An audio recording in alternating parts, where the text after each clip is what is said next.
Boozhoo. This is Sophia Syntaxx, and today I want to talk to you about my transition from Romania.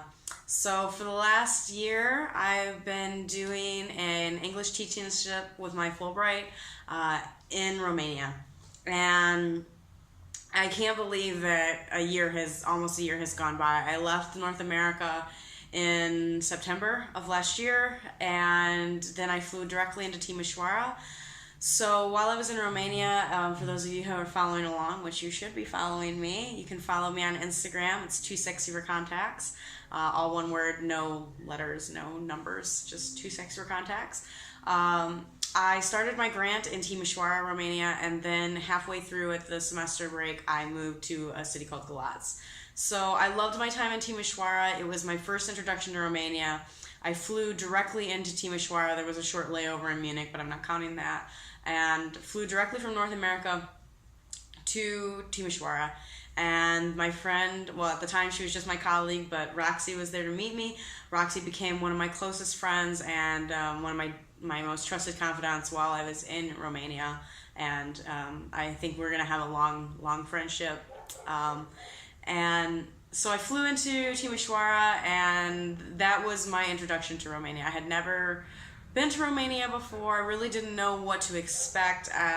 One of the questions that I got quite often while I was in Romania was, what do Americans, people from the States, what do Canadians, what do they think about Romania?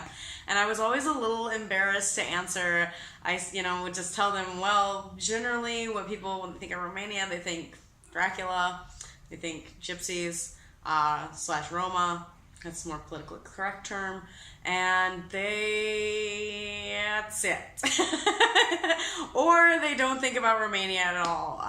When I was preparing to leave for the grant, I don't think many of my friends could have located Romania on a map.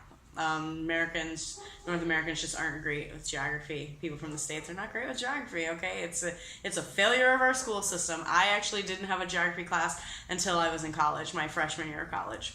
So, I don't really know what to say. So, anyway, started in Timişoara, made so many friends there. My modus operandi when I was living in Timişoara was I never said no, if at all possible. People would ask me to come speak to their classes, to their school groups, to the American Corner, whatever it was. If I was available, which most of the time I was available, I said yes.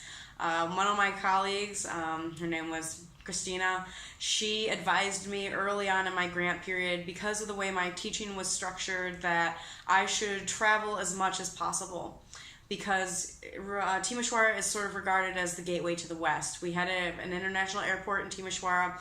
We also had a train station, and we shared a border with Serbia and also with Hungary. So I did that. Basically, anytime I wasn't teaching, I was traveling. I went to, oh my gosh, I went so many places I don't even remember. I went to Italy.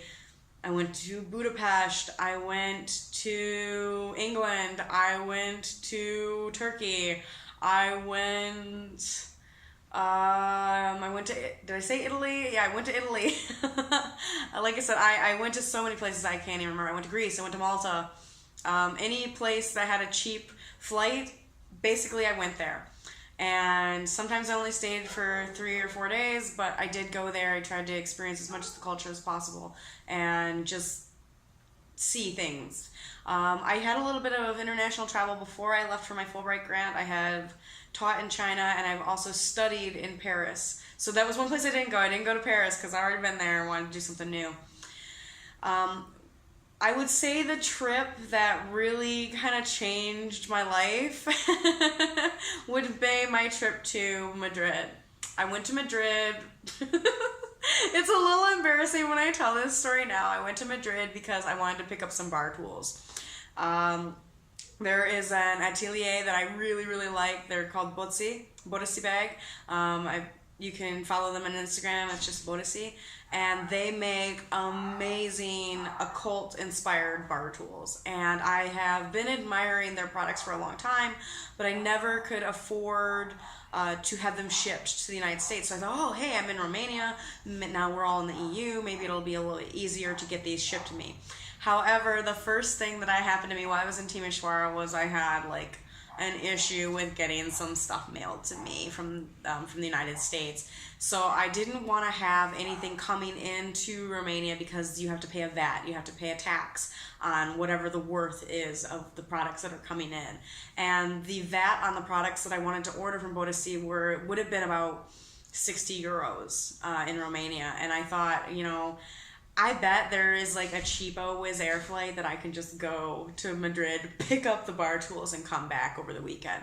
So that's what I did. While I was in Madrid, I met somebody. I met a Baiano guy. And Baiano is somebody that's from the region of Bahia in Brazil. And what can I say? He ruined my life. I'm pretty sure that he put a spell on me and made me fall in love with him. And so that's how I ended up in São Paulo, which is where I'm at now. I'm actually in his apartment.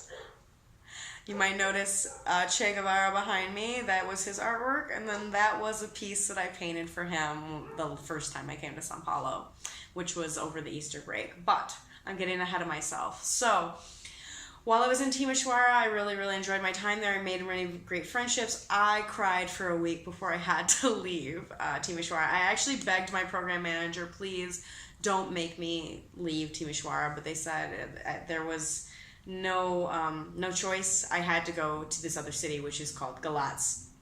Galaţi is on the eastern side of the country. It shares a border with Republic of Moldova, and it is very, very, very different from Timişoara. When I would tell people I was going to Galaţi, their response was usually something like, "Oh, well, I'm sure you'll have a lovely time," which really didn't inspire me with a whole lot of confidence. And I will say this, I didn't want to go to Galaţi. I dreaded it. I cried. The reception that I got in Galaţi was very different from that of Romania. When I entered Romania and Timişoara, the only way to get to Galaţi is by car or by train. And since I didn't drive in Romania, I had to take the train. I took the train from Bucharest, and it's about 4.5 hours depending on the weather, coming into Galaţi. And it was nighttime when I arrived. There was no one to meet me at the train station. I got in at like 11:30 at night. I did not speak enough Romanian to order my own taxi. There was no Uber in Galaţi. Fortunately for me, I made a friend on the train, so hoo-wah, hooray, hooray, that was a great thing. He called a taxi for me, made sure I got into the taxi and got to the hotel where I needed to go. So thank you, Ali, medical student at University of the Danube. I never saw that person again, but I am extremely grateful because I'm not sure what would have happened. Because again, I had all of my luggage. Well, not all of it, because some of it I had shipped ahead, but I had some luggage, and it was the middle of winter. It was February when I arrived in Galaţi, and there was tons of snow. We got a huge snowstorm that night, which was part of the reason the train took so long. So I did end up making some friends in Galaţi, and I was actually, in the end, I was sad to leave. I cried when I had to take the train because I extended my grant. My grant actually should have ended in June. I extended by an additional month. I asked my program coordinators, hey, can you please send me back to Timişoara? I was doing research. I'd researched revolutions and cults of personality. So I was doing work on Nicolae Ceausescu and his cult of personality and how it was influenced by the North Korean dictatorship, Kim Il-sung.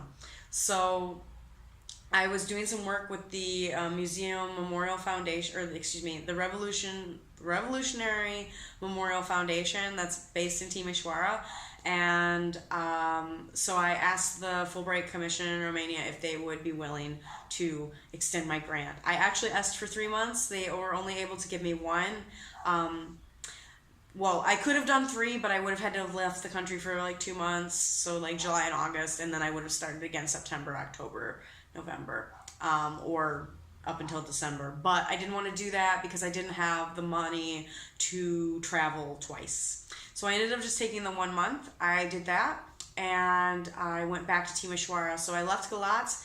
I'll do another post about my time in Galaţi later, but right now I just want to talk about the transition. So I went back to Timişoara. I went back for a month. I was working at the museum, at the Revolution Memorial Foundation. I was working there every day. They were so amazing. I'm hoping to create a book of poetry about various revolutions and have it ready for publication next year, because next year will mark the 30th anniversary of the 1989 revolutions in the Soviet bloc, specifically Romania. So that's the project that I'm working on right now. I was super depressed, I'm not going to lie to you. I was kind of a mess getting ready to leave Romania. I had already gotten rid of a lot of my things while I was in Galaţi. I really didn't buy that much. At least I didn't think that I bought that much while I was in Romania. But somehow I still had too much luggage. And I knew I was coming to Brazil. Fortunately, I did fly on Turkish Airlines. Turkish Airlines lets you have 2 checked bags. But when I fly back to Canada, I will be on Delta. And Delta only allows 1 checked bag. So I was really trying to pare down my stuff. I'm probably going to end up leaving a lot of stuff here in Brazil.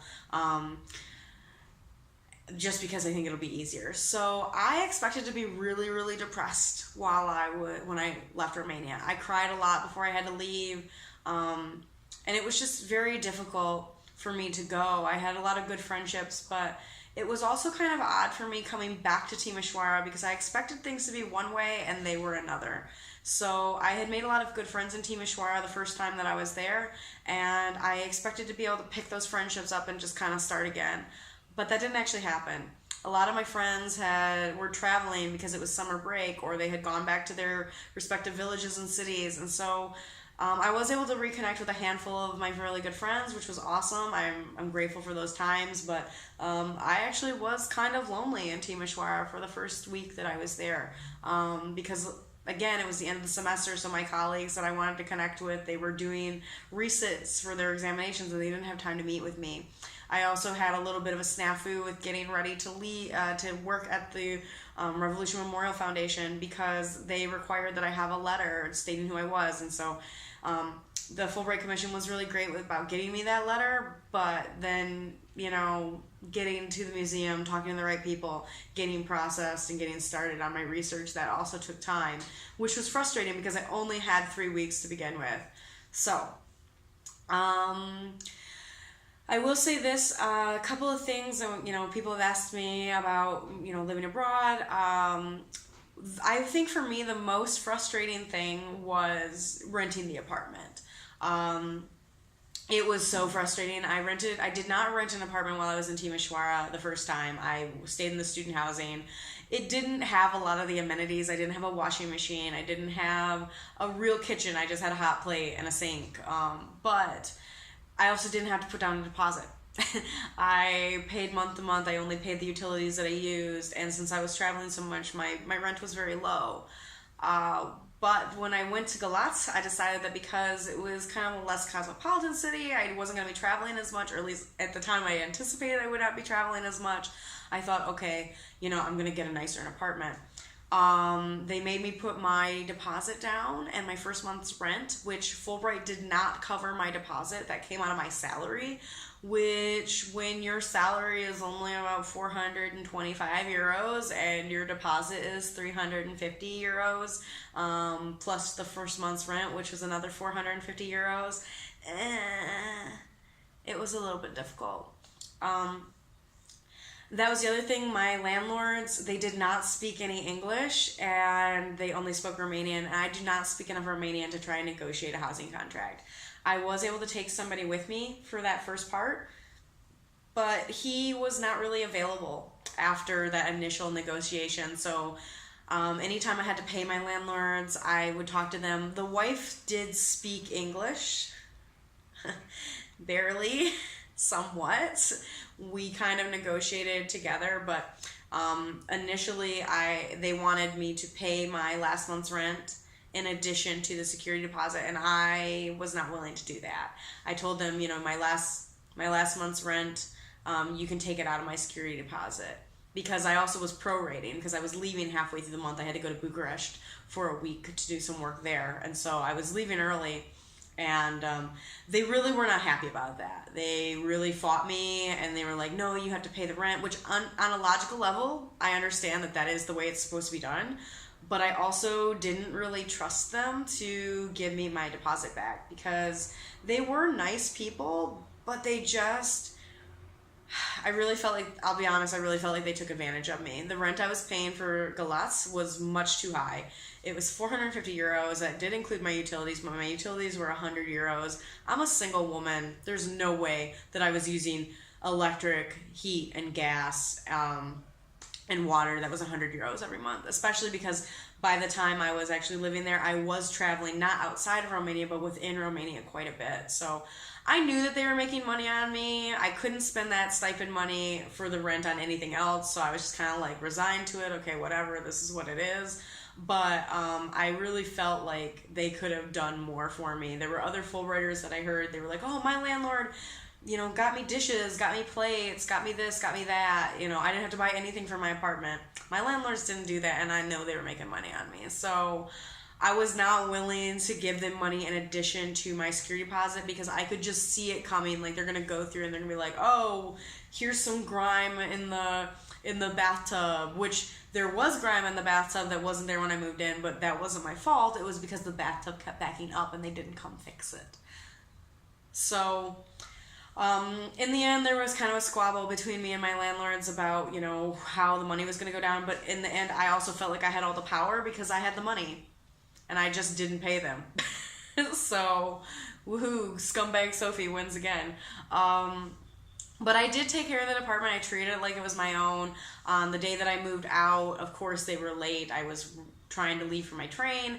They came to get the keys, and I was messaging them. I was like, hey, you need to come and get this, or I'm just going to leave the keys. They came, they looked around. I don't know what they thought I was going to do to the apartment, if they thought that I was like going to have this wild party and it was just going to be crazy.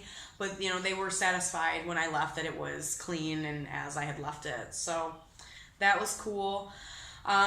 Closing my bank account down was a little bit more trouble than I expected it to be. I did give myself a nice cushion of days because I had seen what had happened with some of the other Fulbrighters. I banked with Banca Transylvania just because, I thought, Banca Transylvania, ooh, Dracula, this is cool.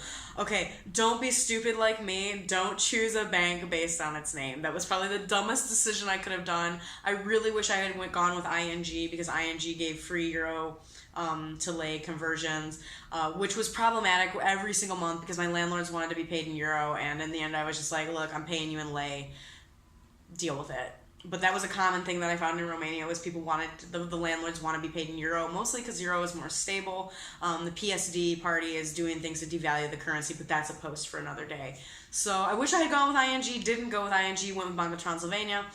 I made the mistake of going in towards the end of the day when I wanted to change to close my account, and the teller just refused to do it. She was like, we close at 5, it's 4:45, I'm not closing your account. Okay, so I came back the next day, found the teller that I like, the one who had actually helped me open my account, and got it closed, no problem. It was very easy. I was surprised, and there was no wait time, really. I didn't have to come back and check to make sure it was closed. It just, they gave me the paperwork, they stamped it. One thing that you find out when you're living in Romania right away is that the stamp is super important. So got the stamp, it was cool, woohoo, all right, we're awesome. So I was doing a prepay plan on my phone, so that was pretty straightforward as well. I was using Vodafone because I made the mistake of going with Orange when I first got there. Never again. I will never mess with Orange, ever. Vodafone all the way. And in terms of what I did with my phone contractors, I just didn't pay the last month.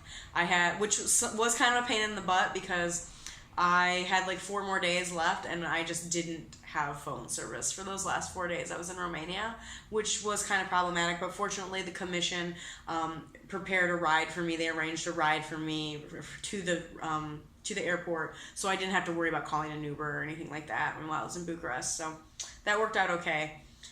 But yeah, I fully expected to be way more depressed when I left Romania. I left super early in the morning, and I left at 5 8:30 in the morning, my flight, because I was coming back to America.